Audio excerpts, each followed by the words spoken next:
আল্লাহ দোহাই লাগে ভাই, সুদের কাছে যায় না। আল্লাহর দোহাই লাগে ভাই, কিসের কাছে যায় না? আমার সাথে বলেন, আমরা সুদ থেকে তওবা করতেছি। হে আল্লাহ, আমরা সুদ থেকে তওবা করছি। হে আল্লাহ, আমরা শিরক থেকে তওবা করছি। হে আল্লাহ, আমরা বেদাত থেকে তওবা করছি। আমরা হারাম খাওয়া থেকে তওবা করছি, জিনা থেকে তওবা করছি, আমরা ব্যভিচার থেকে তওবা করছি, বেনামাজি থেকে তওবা করছি, যাকাত না দেওয়া থেকে তওবা করছি, সমস্ত কবিরা গুনাহ থেকে তওবা করছি।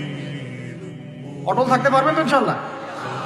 যদি ওয়াজ এক কান দিয়ে ঢুকে আর এক কানে বের করে দেন, আমার এখানে আসাও মূল্যহীন, আপনার এখানে আসাও মূল্য, এই আয়োজনের কোনো মূল্য থাকবে না।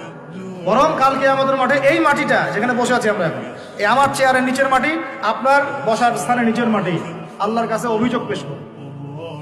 এইখানে এই আলোচনা হয়েছিল, তারপরেও তারা সংশোধিত হয় নাই।